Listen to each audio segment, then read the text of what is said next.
Welcome to Willingale, where, as you see, we have two churches side by side, and let's get rid of the most important question: why are there two churches side by side? Quick answer is we do not know. But all we know is that there have been two churches sitting here on these sites since Saxon times.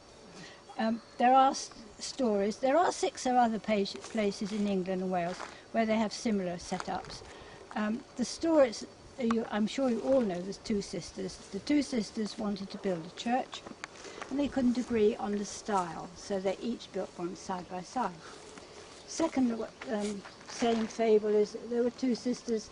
They both wanted to sit in the same seat in church. They couldn't agree, so one went off and did, I'll build my own church. Probably non-existent. And also, if you go to those other churches, you'll find they have similar stories.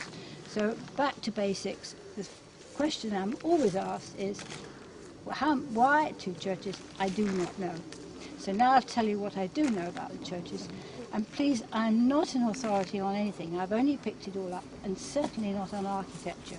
So if I say something and you know it's wrong, I'm sorry. Start from here. Now, this is St Andrew's Church. Give it its full title. It's St Andrew's and All Saints, the parish church of Willingale, Spain. Now, the Spain bit comes from España, which is the title of the Norman lords of the manor, and the España family are actually in the Domesday book. That one is Willingale Doe, and that's from the family of Dew. They're not actually in the Domesday, but their family changed names for various reasons of inheritance and finance and so forth. But they are a very ancient family, and the Dew family were in England at that time. So that one is Dew, and this one is de España. So hence Willingale, Spain. It's an odd dedication, St Andrews and All Saints, and we don't know why. That's a combination which is unusual. Now, starting here, if you look across there, now can you focus your eyes on that bit in the middle there, where there's two sort of slit windows beside the vestry? Now, when you look at the flints, can you see that they are in courses like bricks? Once your eyes pick it up, you'll see it. As distinct from this bit up here, where the flints are all higgledy-piggledy. Can you pick that up? That is courses. Now, they stopped doing that in the Norman times, so that is late Saxon and early Norman, and it has the obvious Norman type slit windows. The other feature to see from here is the chimney. You don't usually expect a church to have a chimney, but that is actually the chimney, and it was a chimney because there was a boiler in there. Oh, quite recently, up till about even 20 years ago, there was a boiler in there for heating. But they've never taken the chimney down, and people wonder what it is, but it is actually a functioning chimney, and it's got the grating to get into it. Have a look at this piece of wall next. Now, once again, can you pick up coursing here, coursing over there, but under the window it's all higgledy-piggledy. And that's because that's a 14th century window. They knocked down some wall. When they came to fill in the gap, they filled it in with their own style. So you have Saxon type coursing both sides in there. The bricks down at the edge there are Roman tiles, and a lot of the corners of this church are Roman tiles. That is a Norman window, that is a 13th century window, and that's a 14th century window. People added their windows as they were. Hello, Matthew.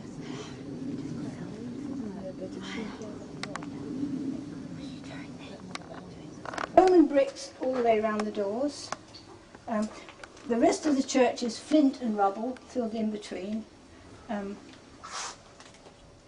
there is one piece of pudding stone which we'll see in a minute, or there are some pudding stone which we see on the way around, but it's mostly flint and rubble with Roman tiles.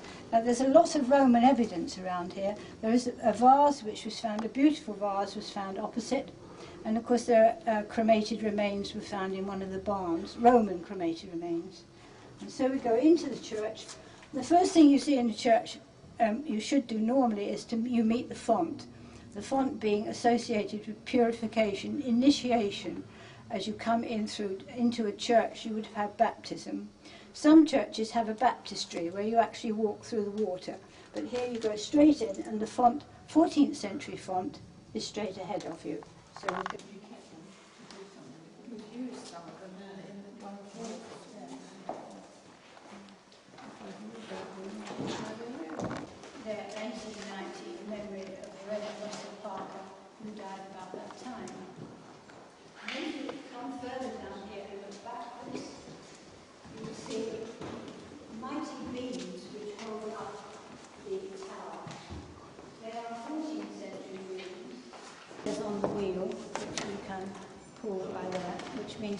spins on the wheel, and the other bell isn't connected at all. Those are in the tower. So they are 14th century beams. And this part of the church is the nave, and this is the bit which you were looking at from outside. There's the inside of the Norman windows, is the Saxon bit. If you turn around this way now, the chancel was built on in the 15th century. The chancel arch is 15th century, and that leads into the chancel, which was the addition. And that's the bit which you saw outside with the higgledy-piggledy flint works. So it comes from, the pulpit is 1901, in memory of Queen Victoria.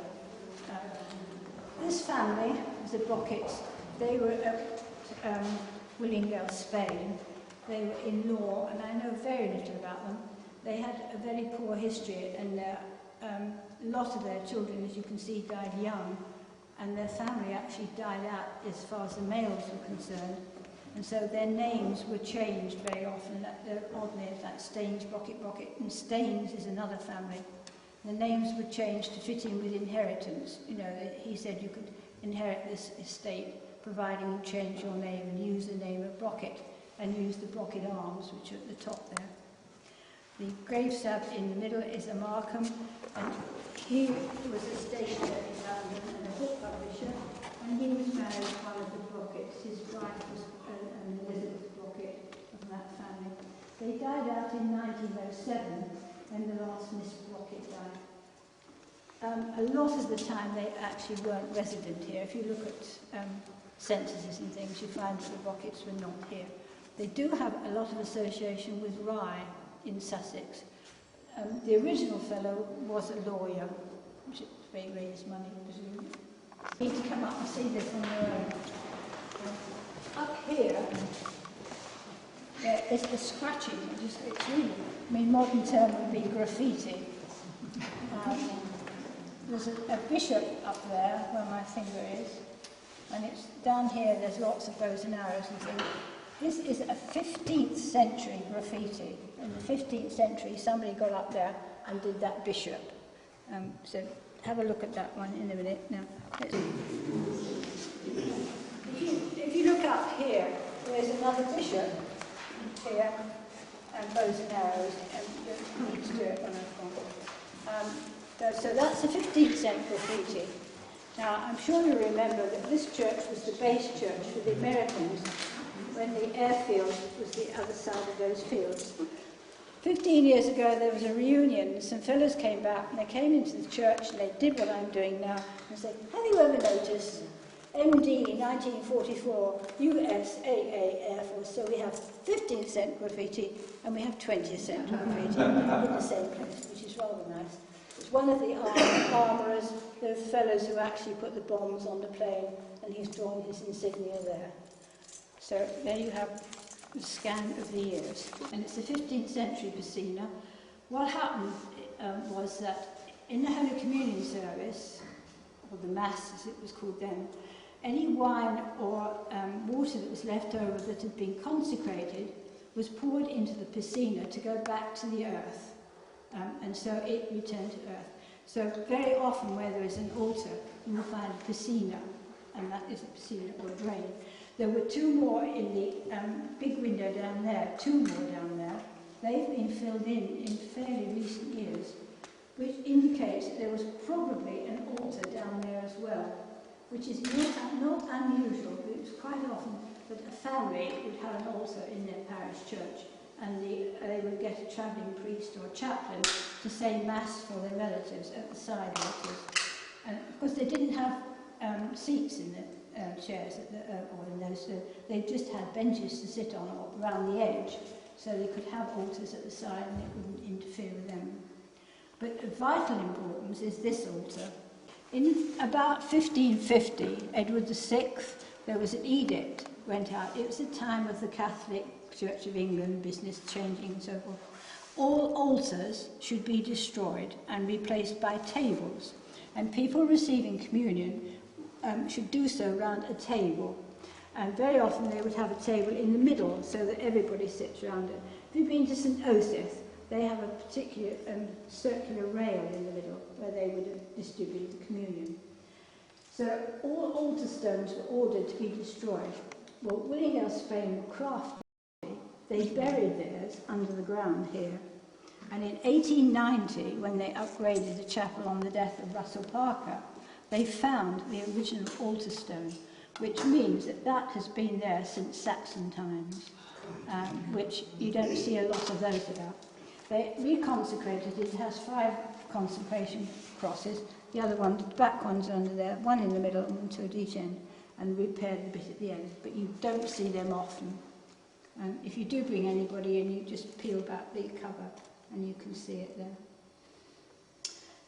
This beam is part of the old rectory, which was in the grounds of Seattle, you know, where the pond is. There was an old rectory there, and that is one of the beams from that which got used into the church here.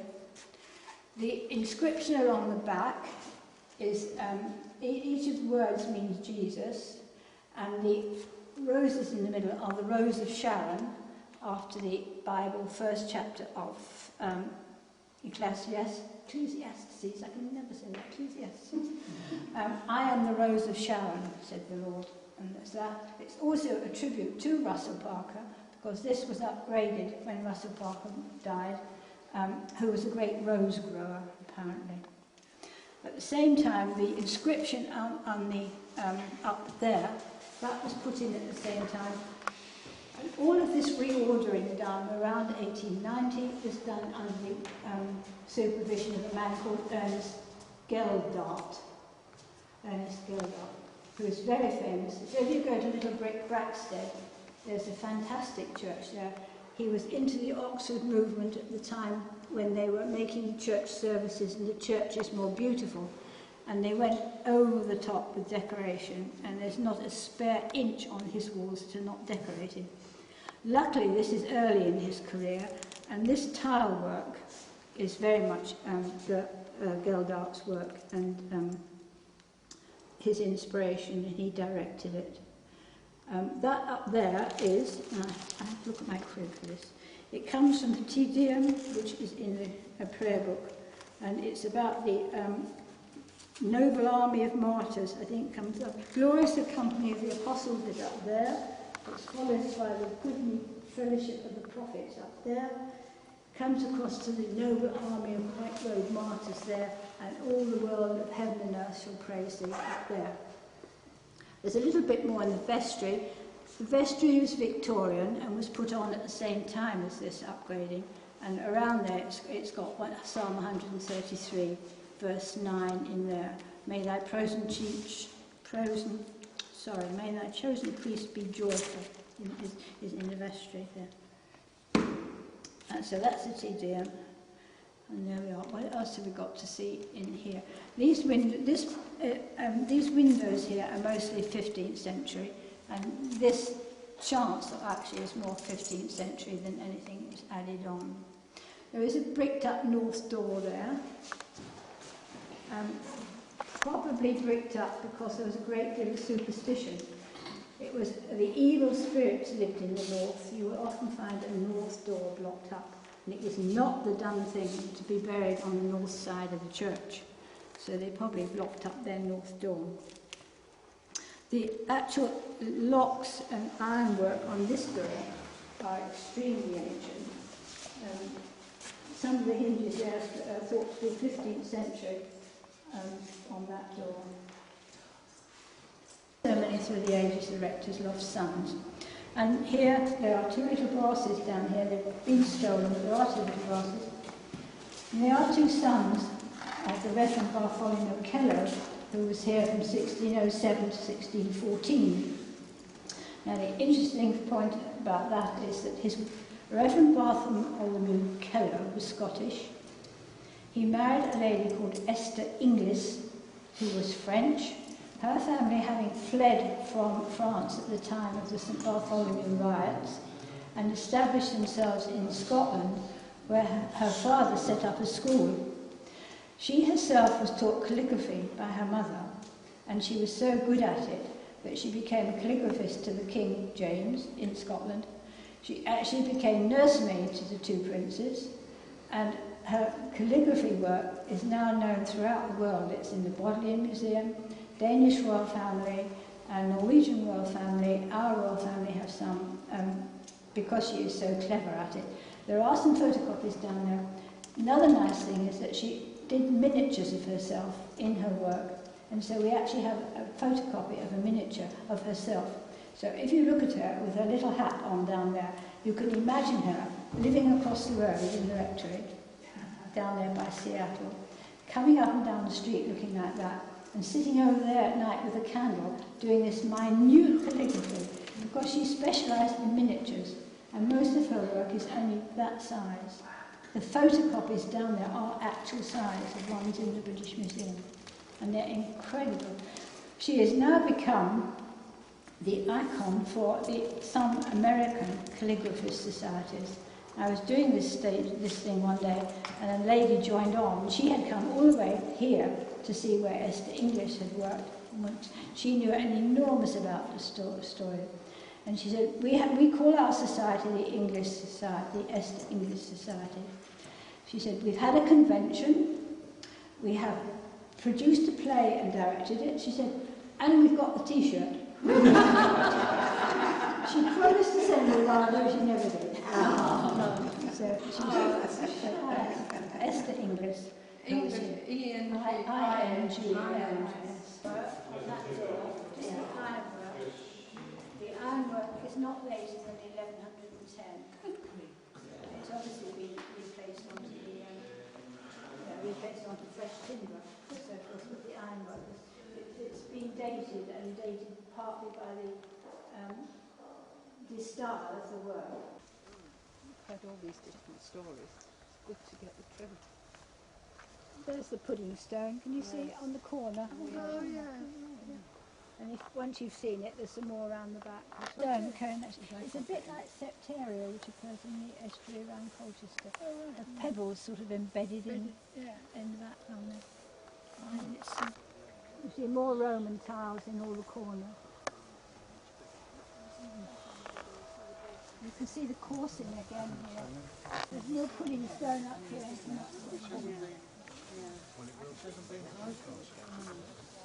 The rest was Victorian.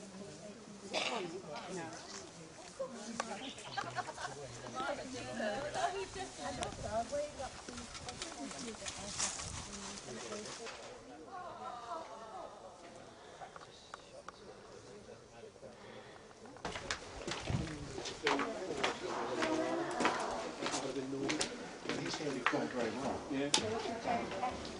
You were last one.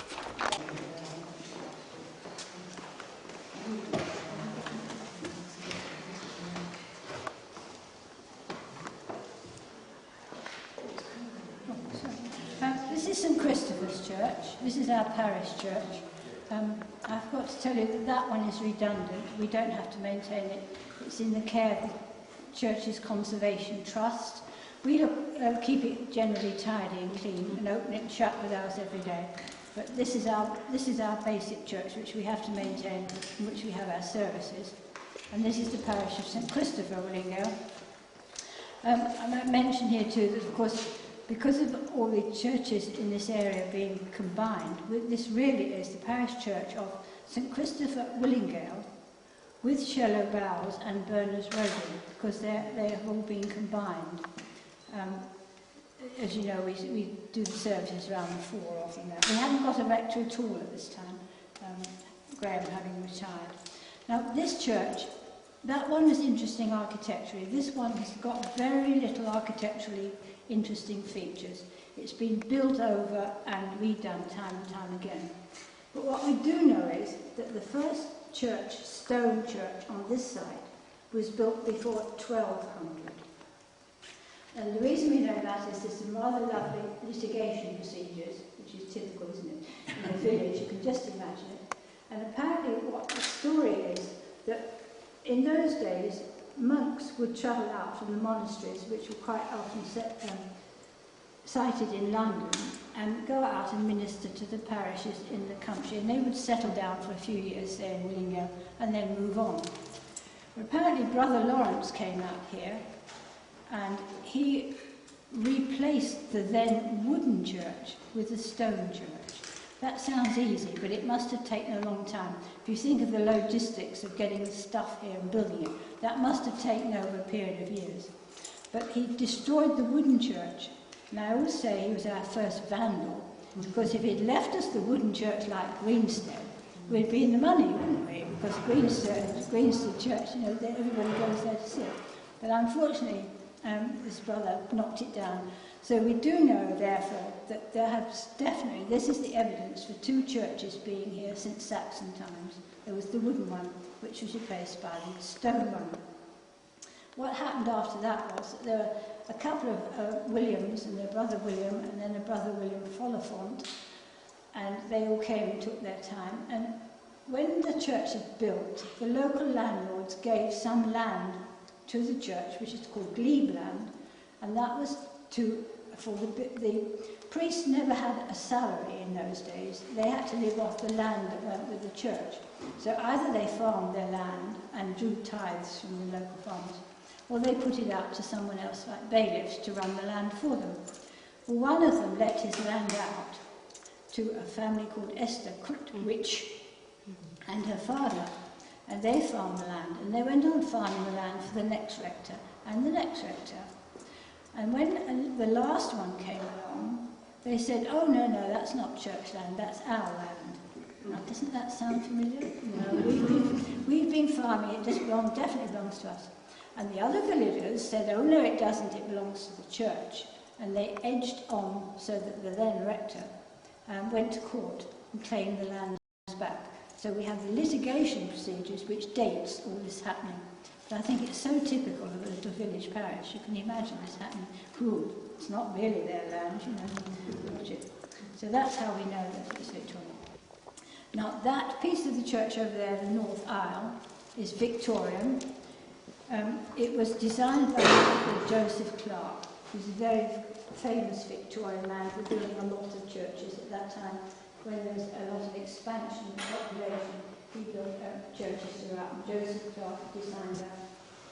I'm told he knocked down the oldest part of the church to do it, which he wouldn't get away with nowadays, but he did.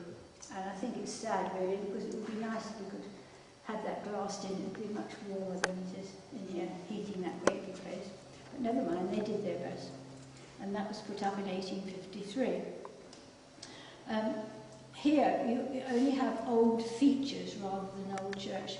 I think it must have, I mean, I know the church has fallen down, the tower's fallen down a couple of times at least, and been replaced. So that's all sort of fairly new. These roof beams here are said to be 14th century, and the font is 15th century. Now there's a little bit of interest on the font. About 1100 and 1200, there was a great area of superstition at the time of the witch hunt. And the people who were superstitious thought that the water which was available for baptism, which had been blessed, had special properties and would go into the churches and steal it for use in their magic. And at that time, the holy water was kept actually in the font all the time, because it was argued that very often a baby would be baptised in danger of death, and the rector would nip out with his bottle of holy water and baptise the baby, so it was kept here. But because of this spate of thefts, an edict went out that all fonts should be covered and that there should be a padlock, and that the church should provide the padlock and the rector should keep the key. Anyway, time went on, and in the 16th century, they said, no, don't bother doing that. You can stop padlocking. They wrenched the padlocks up. And this one has got marks here and the holes and things where the padlocks were down the side and there, which is marks that time. I don't know who designed it, but we know it was put in by a firm called Saunders, about 1853. This window, the one at the far end there and the little one behind the organ, were all designed by that same gentleman I talked about over there, Ernest Geldart. Now he was a friend of the rector at that time, called Duquesne, and that one is actually in memory of Duquesne. The Reverend Duquesne's brother was Lord of the Manor at Braxton, And so he got his brother to give the rectory of Little Blackstead to Gelrock, so it's all bound with that. And these rectors were all contemporaries at Cambridge and Oxford and Cambridge, and they became part of what was then known as the Oxford movement, which was this movement to make churches more beautiful and to have services sung and so forth. And that tradition brought the Anglo-Catholic tradition into this church and went on right on until Father Marsden retired 25 years ago. That is how this church was virtually Anglo-Catholic until then. After that time, since Father Marsden went, we have become much more broad church, and we are now middle of the road, really. We don't have any of the practices. In particular, we do not have incense and things at the service, which they did up until then, but we don't have any of that now. That window, as you can see, is World War. We don't know who did that one. It has got a cipher on it. Modern technology, they used to put ciphers on them, but nobody's ever been able to identify it for me, so we don't know who actually did it.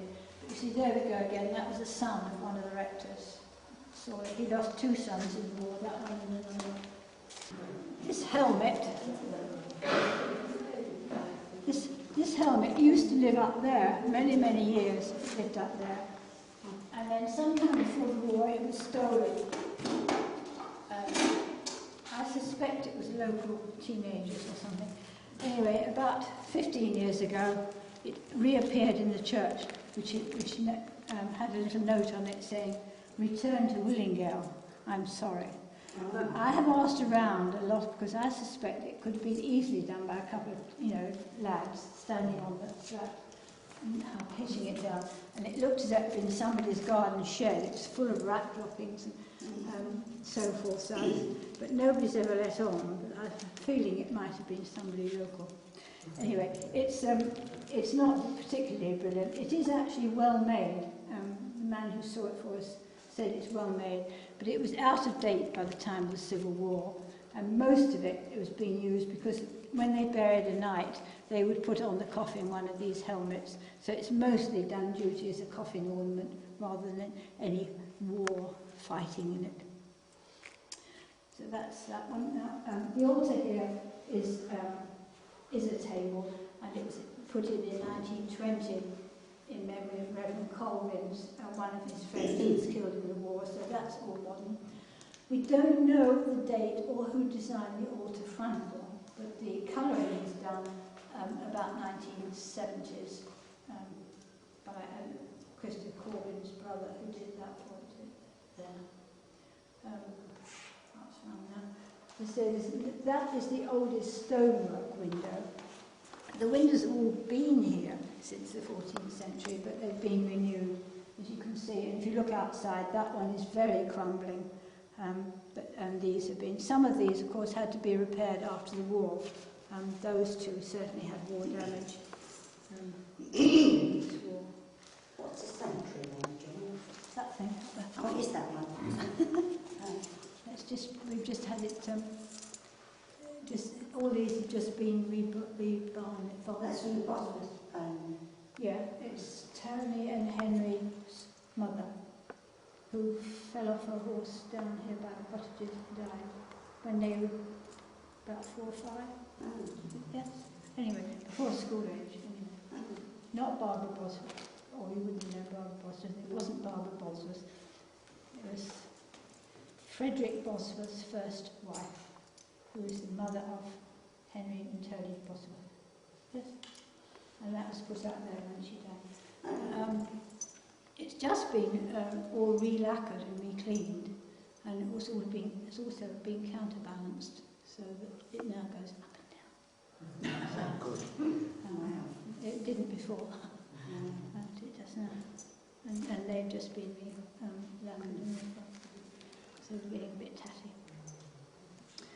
Which I think then, I better tell you, there are 5 bells actually up in the tower there. The 4 of them, 1610, 1632, 1634 and 1797. And the 5th one is the Shellow Bell. Now, we don't ring our bells, they're not on the wheel. they can be on wheel, but the wooden housing is all rotten and it's not safe to do that.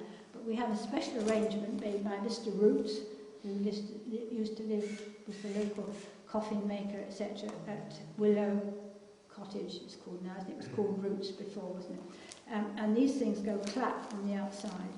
So we can ring our bells without a crew. We just go out there, no problem. We don't have to have ring. And then they could be put on the wheel, and Ian Kerwin is very keen to have it put on the wheel. But it's an absolutely massive job because the whole lot will have to be put down. But they are very ancient bells. One of them is pretty cracked if you ever hear it. It's not exactly brilliant.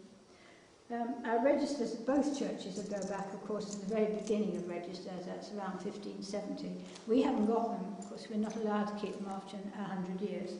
They've all gone into Essex. So, which brings me now to this is what I like about these churches. It's the stories. So I'm launching into stories and I go on for hours now. That is Humphrey Torrell, whose family lived at Torrell's Hall. Now you all know where Torrell's Hall is down there. Although it's called Torrell's, it quite possibly was actually built before the Torrells came in. Now he's 1430 and his parents are buried somewhere in this church as well.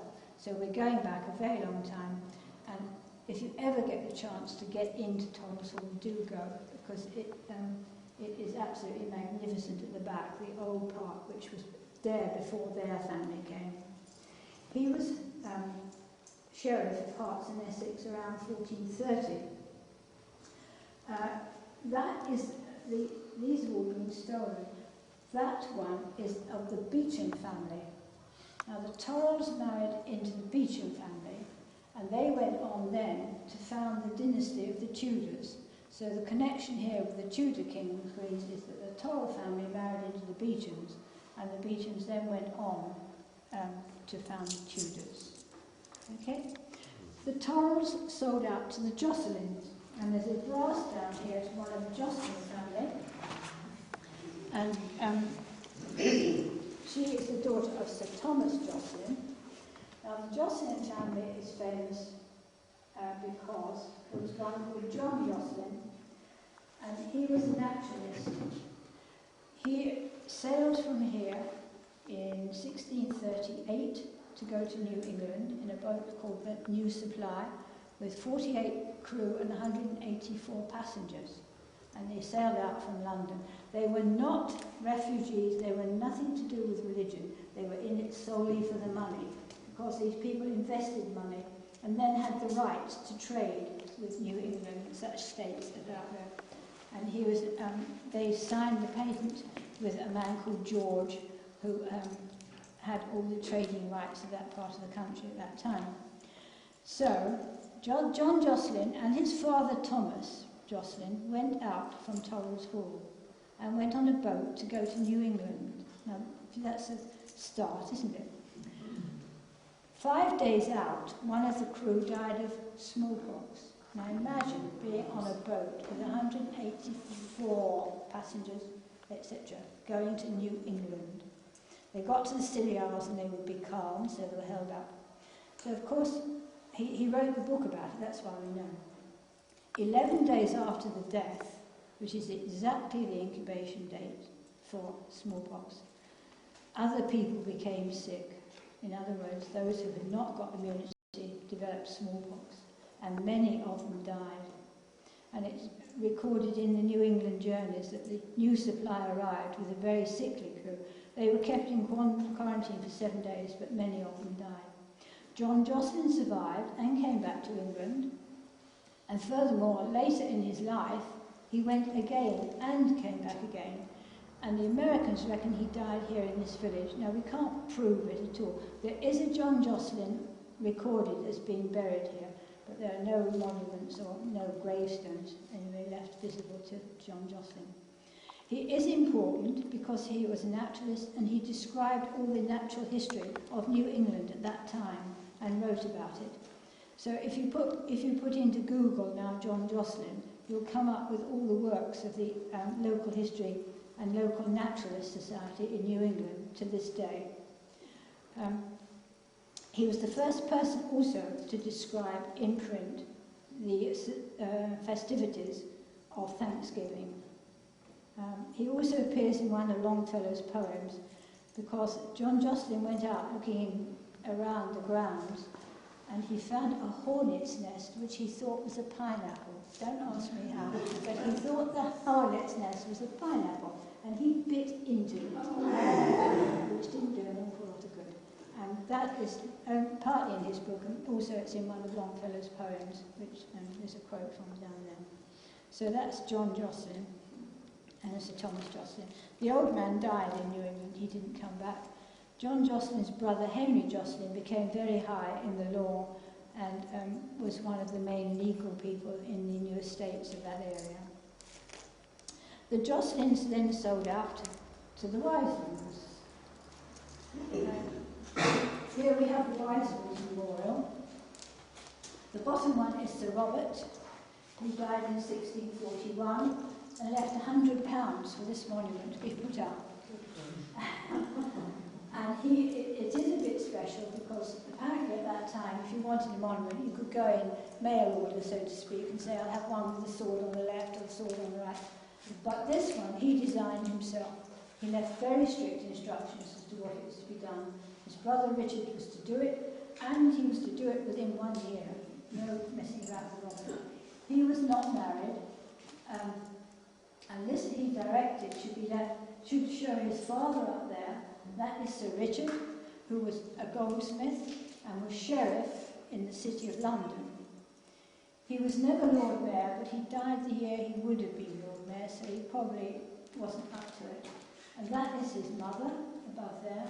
They are beautifully carved. It is an awful shame that they're up there, really. About 10, 12 years ago now, we had it down, and it was all laid out here in pieces. And it's absolutely beautiful. They're so beautifully carved with the detail on their hands and everything. So that's his mother and father. And the piece in the middle recalls all their children in 3 groups. Those children that died before the father, those children that died between the mother's death and the father's death, and those who survived both. And that's how he decided that it should be done there. I'm not sure if he was a goldsmith, I think he was, but he was a patron of the arts and supported some of the local patrons, local poets who lived at Roxwell particularly. What happened was it's made of alabaster. The alabaster is porous, and there were iron rods in these. The iron rod, because it rusted, it expanded and broke the shelf. And when we got it down, it's actually pretty perilous. It was hanging on, nothing holding it up there. It's also interesting because it came down like a flat pack. It's in pieces, held to pieces by big wooden dowling that goes from piece to piece. And it has been attributed to a man called William Wright, who did this sort of work, and his work is in St Paul's Cathedral particularly, and around the country. He was based at Charing Cross and exported his work by boat all around the country.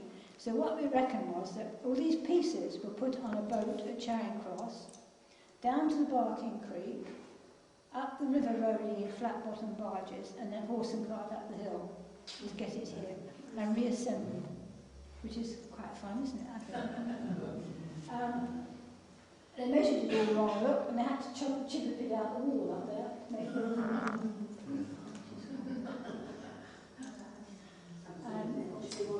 So, what happened to the Wiseman family?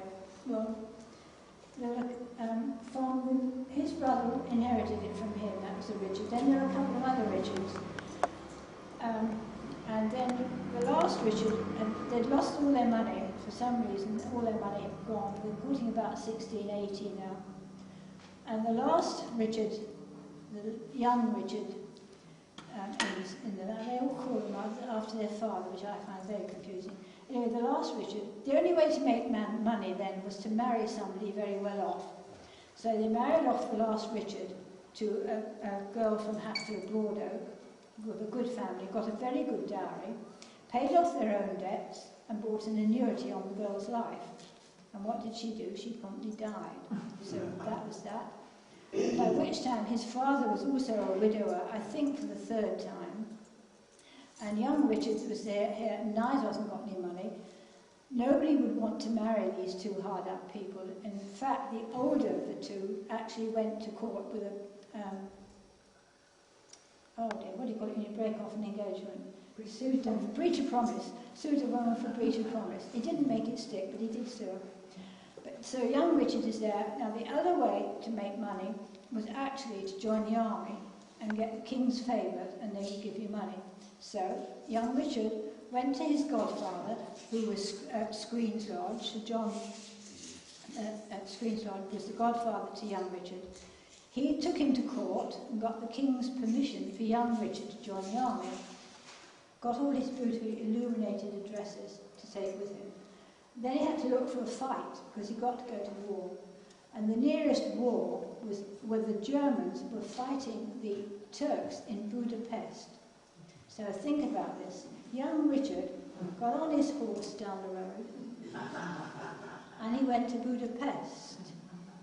Now, he's got to go that way. There's no other way. He couldn't go to Stansted or whatever. He went to Harwich. We know he went to Harwich because he was becalmed. He had to wait for the wind in the right direction. And with his servant, he went all the way to Budapest. Buda, because Buda and Pest on each side of the river. And the fighting was in Buda. And so when he got there, he went on the ramparts and saw the fighting with the Turks. And he wrote a letter home to his godfather at Screens. And the letter duly came home and said he'd been in action and seen the fighting. And sadly, about 3 days later, a messenger came all the way from Buda saying that young Richard had been struck down by a scimitar and his body was never found. And that was the end of the direct line of the Weissmans. Another fact I find interesting is that when he went out to war, he wrote a letter and gave his servant instructions that if he was killed, his horses and armour, etc., should be sold there and the money should come back. And believe it or not, the servant came back with the money that he got and gave it to his sister, to Richard's sister. And in about 3 or 4 years later, she sold up the estate. And I find that equally interesting. I mean, you'd have thought they'd have been beheaded or anything on the way back. But all this is recorded in Sir John Bramson from Screen's autobiography. And so that's where you get the facts. Well, that's a good book. They've got all these books in Chelmsford Library. That's a fascinating one too. He's great details, Sir John Bramson from Screen's, including the fact that when the messenger came back from Buda, his father was having a party and they were eating venison pasty. John Bramson's great fun actually, because he was very much immersed in his own health and the state of his own bowels. It's well worth it.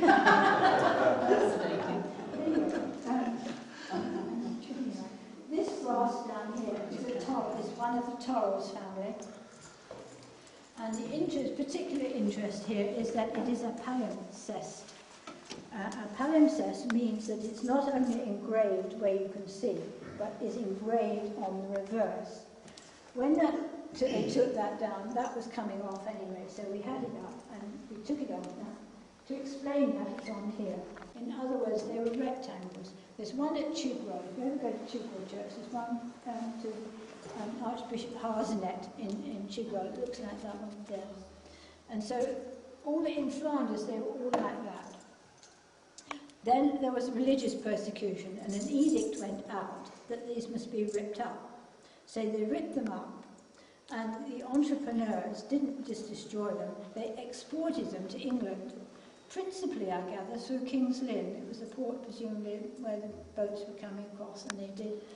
And then they cut them up, turned them over, cut them up, and used them again. So that's called a palimpsest. That comes from, the word palimpsest is to do with actually writing on parchment. It's called a palimpsest if you turn it over and do it the other way. Anyway, whoever bought this one got a right job lot, because if you turn it over, you get these. That's the picture as it is on the wall. It's joined in the middle of the skirt. There's a bit missing from over there, which was a join on it, and there's a triangle on the skirt corner, that corner there, so let's turn over there, is separate and a different brass, and it's made of more than 4 brasses. The Brass Society have identified 4 brasses throughout the country.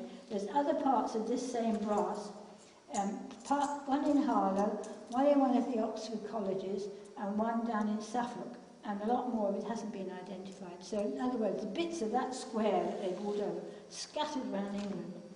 Now that little triangle was missing from this brass in the 1900s because they did a very long session of, they actually brass rubbed all the rubbings in Essex, and it was published in a book called Essex Review in the 1900s, and that triangle was missing.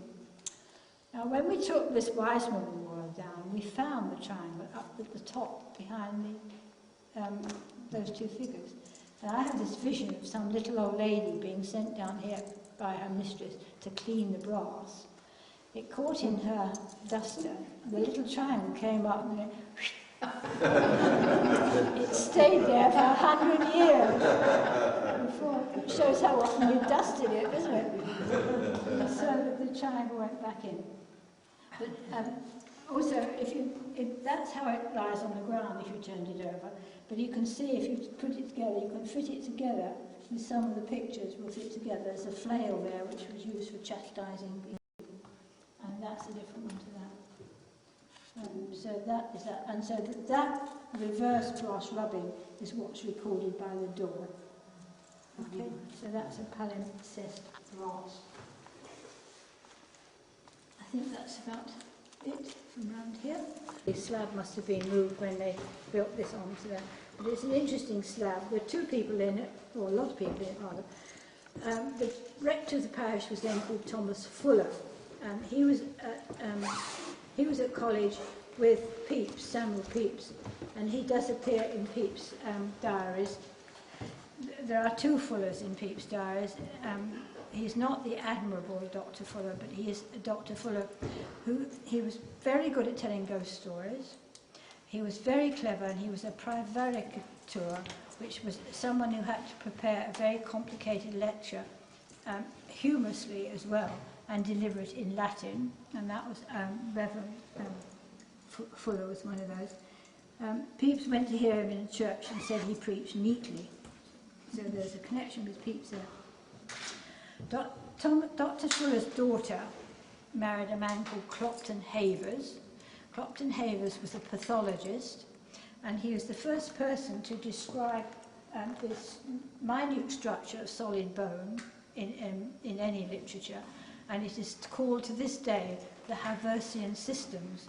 And here we have Gray's Anatomy, and can't do better than Gray's Anatomy, with the picture of the Haversian system to substantiate the fact that Clopton Havers, it's named after him, who's buried there.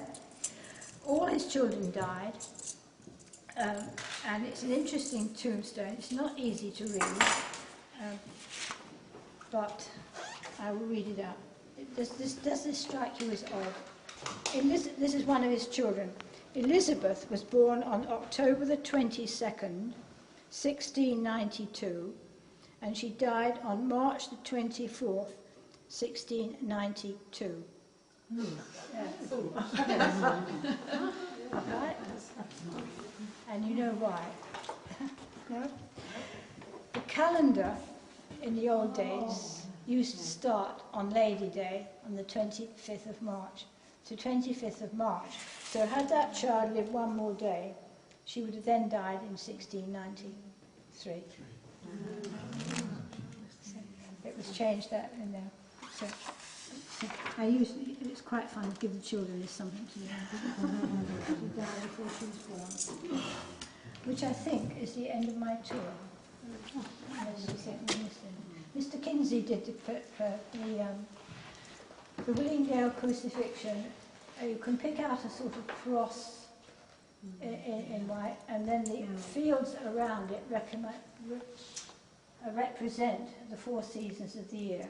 I think the top right hand is rape, and the rest are to represent the 4 seasons of the year. There are so many regulations with running churches nowadays, you won't believe it. We get mixed up with health and safety. I hope you noticed we have the no smoking notice outside. We've been received another email this week that, is it Brentwood, the next borough? They're actually saying they will sue the churches if they haven't put the notice up. Yeah, well, we originally had a notice to say, you know, you're supposed to put them up, but really, you know, we think it's a bit hilarious. So I said, oh, well, let's do it, stick it up there anyway. But I got an email this week from the Rural Dean to say that the next borough is definitely threatening to sue the churches. Anyway, the one you're on about is, one of our regulations is every year we have to test the gravestones in the churchyard to see if they're safe. And they actually have invented a machine called the tumble tester, for which you bring along and put on your gravestones and put them on. But they don't recommend it. What we actually have to do, and I've been caught doing this, is the gravestone is there. You have to kneel down for each gravestone and then pull yourself up by the gravestone. If it falls on top of you, it's not safe.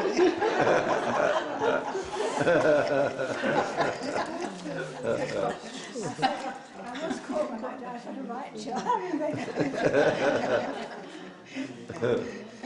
What happens to them if they're not safe? They have to be laid flat, do they? Yeah, we've laid one or two flat. With Joyce underneath it. We've got about 3 that aren't really safe. But somebody's supposed to be mending them for us. But on the whole, if they're the big crosses, it's better really, I think, to lie them down because, you know, the mortar, we've had some mortar, but again, I'm not sure. I think they probably weren't done with lime mortar because you really need lime to leave the room. Like some of the others. Is that once a year you do that? We have to put a report in once a year that we've tested all gravestones. All lots. Got any particularly old or interesting grave in the graveyard? What's the oldest? Not specifically. And that large one that's standing up there, you know, the very big one, that nearly all those around it are the, there you are, I'm getting old now, I've forgotten the name now, Luckings, they're all Luckings. And that one is, I did a project on that one because you could only really read Caroline on it, and I was thinking to wonder who it was. And it was actually put up there in memory of one of the Luckings from Shellow Hall, from Shellow Hall. But I don't know much about him, except that he had intractable pain because they put an obit in the paper saying that he had spent his 12 years in pain. It didn't tell me what, I can't find out what. And Caroline was his wife. They married late in life, and she remarried later and went to live at Writtle. But none of the others. There's one over there where we started. There's a cross which is to the man who fell out of the tree and was killed on that spot. That one was where we started, yeah, but not otherwise. Now, you wanted me to do a little 2 minutes. What I know about the coach house, which isn't very much. Should I do it now? All I know is that Aylitz, which is what is called Aylitz now, was built before 1684 by a man called George Steeland, and it was built as a pub called the Green Man. It was sold in 1684, so we know that it was built before that, and it was sold to a man called Godsave of Beecham Roding. At some time along the line, it ran as an inn quite late. The coaches, I've always understood, came down this side of Aylitz, went through and out the other side. And the coach house was a coach house for the inn. At some time, the Reverend Colvin bought it or acquired an interest in it, and it was used as a men's club for many, many years. George Neal, for example, has played many hands of cards and so forth in there. And then later on, the Clemensons acquired it, and they gave it to the church in 1932 with that piece of land. I think it was when they upgraded Aylitz and made that into almshouses, so to speak, and they gave that piece of land to the church with the coach house. And that's all I know about it. How old is Aylitz? That's the same. Oh, it's built, you see, that was built at the same time. And was that the inn or was the coach house the As inn? an inn.